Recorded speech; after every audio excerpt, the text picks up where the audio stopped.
Vocabooks presents Berenice by Edgar Allan Poe, published 1835. Misery is manifold. The wretchedness of earth is multiform. Overreaching the wide horizon as the rainbow, its hues are as various as the hues of that arch, as distinct, too, yet as intimately blended. Overreaching the wide horizon as the rainbow, how is it that from beauty I have derived a type of unloveliness, from the covenant of peace a simile of sorrow? But as in ethics evil is a consequence of good, so in fact out of joy is sorrow born. Either the memory of past bliss is the anguish of today, or the agonies which are have their origin in the ecstasies which might have been. My baptismal name is Egaeus, that of my family I will not mention. Yet there are no towers in the land more time-honored than my gloomy, gray, hereditary halls. Our line has been called a race of visionaries, and in many striking particulars, in the character of the family mansion, in the frescoes of the chief saloon, in the tapestries of the dormitories, in the chiseling of some buttresses in the armory, but more especially in the gallery of antique paintings, in the fashion of the library chamber, and lastly, in the very peculiar nature of the library's contents, there is more than sufficient evidence to warrant the belief. The recollections of my earliest years are connected with that chamber and with its volumes, of which latter I will say no more. Here died my mother. Herein was I born. But it is mere idleness to say that I had not lived before, that the soul has no previous existence. You deny it? Let us not argue the matter. Convinced myself, I seek not to convince.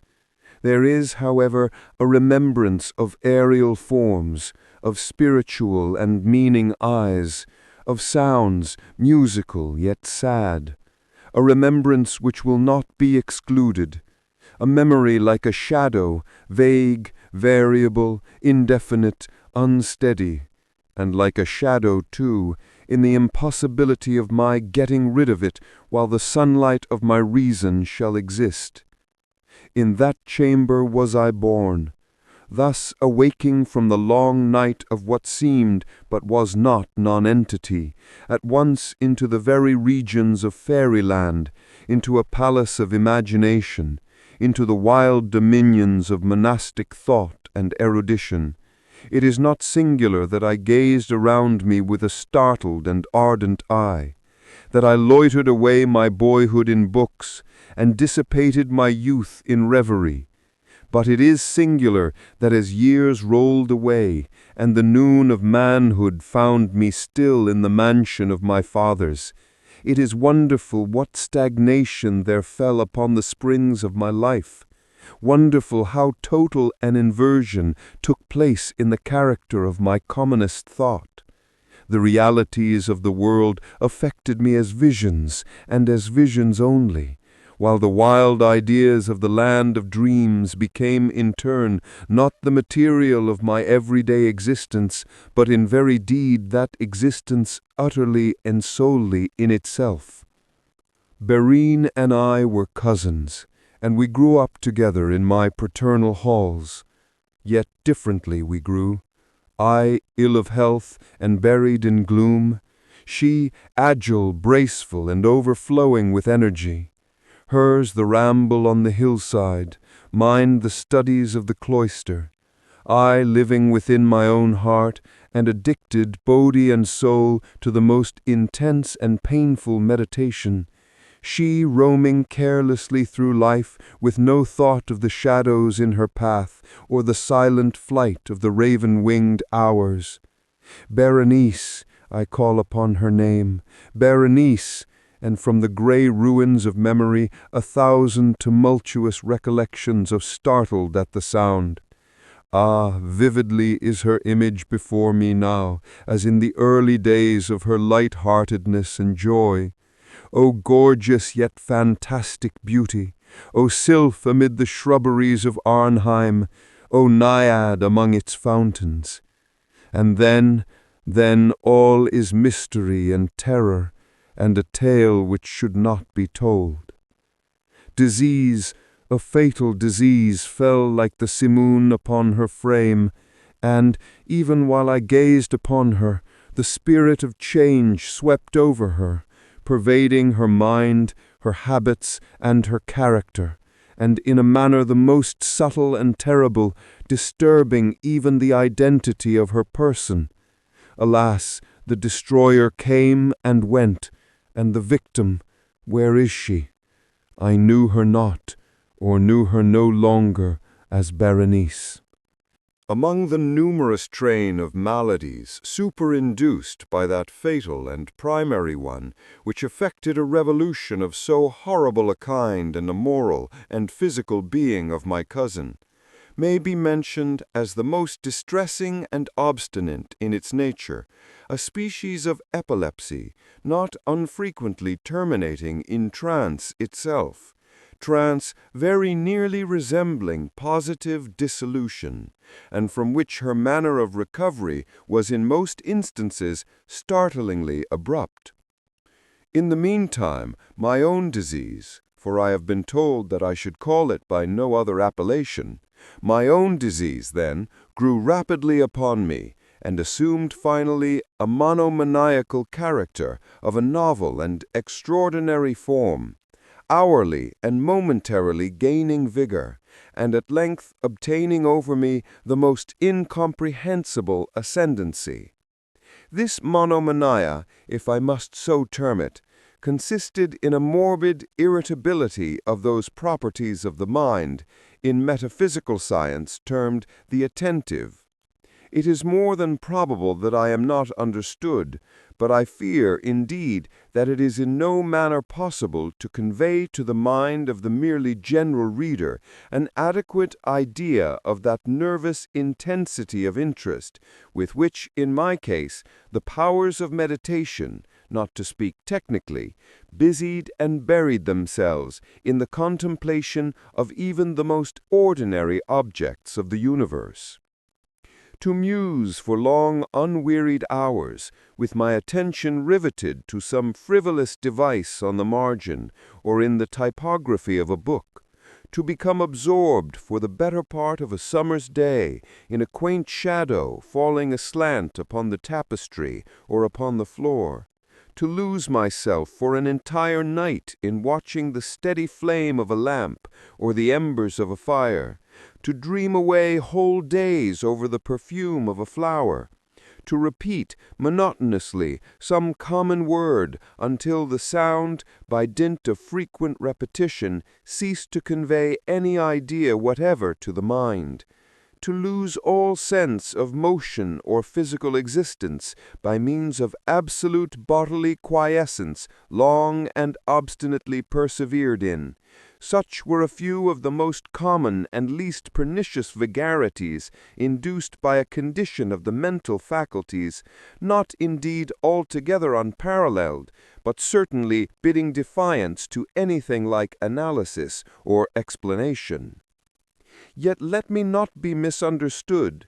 The undue, earnest, and morbid attention thus excited by objects in their own nature frivolous must not be confounded in character with that ruminating propensity common to all mankind, and more especially indulged in by persons of ardent imagination.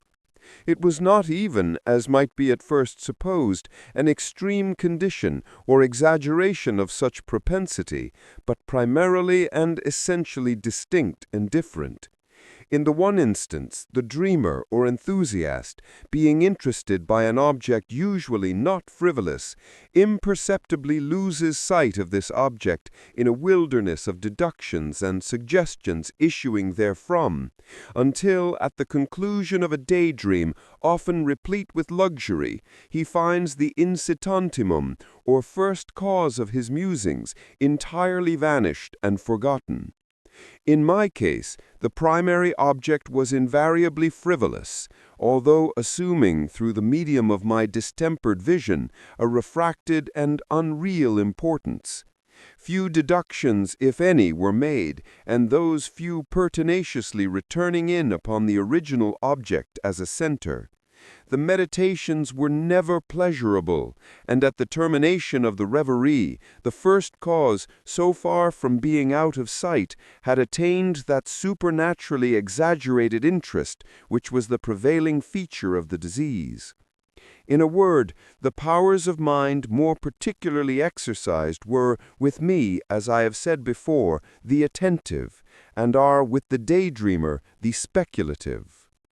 My books at this epoch, if they did not actually serve to irritate the disorder, partook, it will be perceived, largely in their imaginative and inconsequential nature of the characteristic qualities of the disorder itself. I well remember, among others, the treatise of the noble Italian Coelius Secundus Curio, De Amplitudine Beati Regni Dei, St. Austin's great work, The City of God, and Tertullian's De Carne Christi, in which the paradoxical sentence, Mortus est Dei filius, credide est quia ineptum est, et sepultus resurrectest, certum est quia impossibile est, occupied my undivided time for many weeks of laborious and fruitless investigation. Thus it will appear that, shaken from its balance only by trivial things, my reason bore resemblance to that ocean crag spoken of by Ptolemy Hephaestion, which, steadily resisting the attacks of human violence and the fiercer fury of the waters and the winds, trembled only to the touch of the flower called asphodel. And although, to a careless thinker, it might appear a matter beyond doubt that the alteration produced by her unhappy malady in the moral condition of Berenice would afford me many objects for the exercise of that intense and abnormal meditation whose nature I have been at some trouble in explaining, yet such was not in any degree the case. In the lucid intervals of my infirmity, her calamity indeed gave me pain, and, taking deeply to heart that total wreck of her fair and gentle life, I did not fail to ponder frequently and bitterly upon the wonder-working means by which so strange a revolution had been so suddenly brought to pass. But these reflections partook not of the idiosyncrasy of my disease, and were such as would have occurred under similar circumstances to the ordinary mass of mankind. True to its own character, my disorder reveled in the less important but more startling changes wrought in the physical frame of Berenice, in the singular and most appalling distortion of her personal identity. During the brightest days of her unparalleled beauty, most surely I had never loved her. In the strange anomaly of my existence, feelings with me had never been of the heart, and my passions always were of the mind. Through the gray of the early morning, among the trellised shadows of the forest at noonday, and in the silence of my library at night, she had flitted by my eyes, and I had seen her, not as the living and breathing Berenice, but as the Berenice of a dream, not as a being of the earth, earthy, but as the abstraction of such a being, not as a thing to admire, but to analyze, not as an object of love, but as the theme of the most abstruse, although desultory speculation. And now I shuddered in her presence, and grew pale at her approach. Yet bitterly lamenting her fallen and desolate condition, I called to mind that she had loved me long, and in an evil moment I spoke to her of marriage. And at length the period of our nuptials was approaching, when, upon an afternoon in the winter of the year, one of those unseasonably warm, calm, and misty days which are the nurse of the beautiful Halcyon, I sat, as I thought, alone, in the inner apartment of the library. But uplifting my eyes, I saw that Berenice stood before me. Was it my own excited imagination, or the misty influence of the atmosphere, or the uncertain twilight of the chamber, or the grey draperies which fell around her figure that caused in it so vacillating and indistinct an outline? I could not tell. She spoke no word, and I, not for worlds could I have uttered a syllable. An icy chill ran through my frame, a sense of insufferable anxiety oppressed me, a consuming curiosity pervaded my soul, and sinking back upon the chair, I remained for some time breathless and motionless, with my eyes riveted upon her person. Alas, its emaciation was excessive, and not one vestige of the former being lurked in any single line of the contour. My burning glances at length fell upon the face. The forehead was high and very pale and singularly placid, and the once jetty hair fell partially over it and overshadowed the hollow temples with innumerable ringlets, now of a vivid yellow, and jarring discordantly in their fantastic character with the reigning melancholy of the countenance. The eyes were lifeless and lustreless, and seemingly pupilless, and I shrank involuntarily from their glassy stare to the contemplation of the thin and shrunken lips. They parted, and in a smile of peculiar meaning, the teeth of the changed Berenice disclosed themselves slowly to my view. Would to God that I had never beheld them, or that having done so I had died. The shutting of a door disturbed me, and looking up I found that my cousin had departed from the chamber. But from the disordered chamber of my brain had not, alas, departed, and would not be driven away, the white and ghastly spectrum of the teeth. Not a speck on their surface, not a shade on their enamel, not an indenture in their edges, but what that period of her smile had sufficed to brand in upon my memory. I saw them now even more unequivocally than I beheld them then. The teeth, they were here and there and everywhere, and visibly and palpably before me.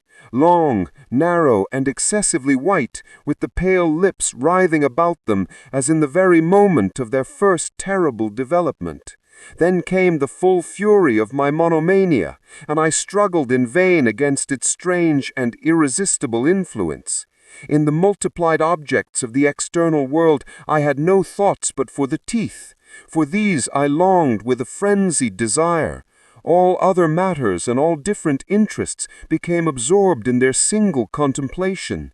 They alone were present to the mental eye, and they in their sole individuality became the essence of my mental life. I held them in every light, I turned them in every attitude, I surveyed their characteristics, I dwelt upon their peculiarities, I pondered upon their alteration in their nature. I shuddered as I assigned to them in imagination a sensitive and sentient power, and even when unassisted by the lips, a capability of moral expression. Of Mademoiselle Salle it has been well said que tous ses pas étaient des sentiments, and of Berenice I more seriously believed que tous ses dents étaient des idées. Des idées, here was the idiotic thought that destroyed me. Des idées, therefore it was that I coveted them so madly. I felt that their possession could alone ever restore me to peace in giving me back to reason. And the evening closed in upon me thus, and then the darkness came, and tarried, and went, and the day again dawned, and the mists of a second night were now gathering around, and still I sat motionless in that solitary room, and still I sat buried in meditation, and still the phantasma of the teeth maintained its terrible ascendancy, as, with the most vivid, hideous distinctness, it floated about amid the changing lights and shadows of the chamber. At length, there broke in upon my dreams a cry as of horror and dismay, and thereunto, after a pause, succeeded the sound of troubled voices, intermingled with many low moanings of sorrow or of pain. I rose from my seat, and, throwing open one of the doors of the library, saw standing out in the antechamber a servant maiden, all in tears, who told me that Berenice was no more. She had been seized with epilepsy in the early morning, and now, at the closing in of the night, the grave was ready for its tenant, and all the preparations for the burial were completed. I found myself sitting in the library, and again sitting there alone. It seemed that I had newly awakened from a confused and exciting dream. I knew that it was now midnight, and I was well aware that since the setting of the sun, Berenice had been interred. But of that dreary period which intervened, I had no positive, at least no definite comprehension. Yet its memory was replete with horror. Horror more horrible from being vague, and terror more terrible from ambiguity. It was a fearful page in the record my existence, written all over with dim and hideous and unintelligible recollections. I strived to decipher them, but in vain, while ever and anon, like the spirit of a departed sound, the shrill and piercing shriek of a female voice seemed to be ringing in my ears. I had done a deed. What was it? I asked myself the question aloud, and the whispering echoes of the chamber answered me. What was it? On the table beside me burned a lamp, and near it lay a little box. It was of no remarkable character, and I had seen it frequently before, for it was the property of the family physician. But how came it there, upon my table, and why did I shudder in regarding it? These things were in no manner to be accounted for, and my eyes at length dropped to the open pages of a book, and to a sentence underscored therein. The words were the singular but simple ones of the poet Ibn Zayat, Dicebant mihi sodales, si sepulchrum amicae visitarem, curas meas aliquantulum fore levatas. Why then, as I perused them, do the hairs of my head erect themselves on end, and the blood of my body become congealed within my veins? There came a light tap at the library door, and pale as the tenant of a tomb, a menial entered on tiptoe. His looks were wild with terror, and he spoke to me in a voice tremulous, husky, and very low. What said he? Some broken sentences I heard. He told of a wild cry disturbing the silence of the night, of the gathering together of the household, of a search in the direction of the sound, and then his tones grew thrillingly distinct as he whispered me of a violated grave, of a disfigured body enshrouded, yet still breathing, still palpitating, still alive. He pointed to garments. They were muddy and clotted with gore. I spoke not, and he took me gently by the hand. It was indented with the impress of human nails. He directed my attention to some object against the wall. I looked at it for some minutes. It was a spade. With a shriek, I bounded to the table and grasped the box that lay upon it. But I could not force it open, and in my tremor it slipped from my hands and fell heavily and burst into pieces. And from it, with a rattling sound, there rolled out some instruments of dental surgery, intermingled with 32 small, white and ivory-looking substances that were scattered to and fro about the floor.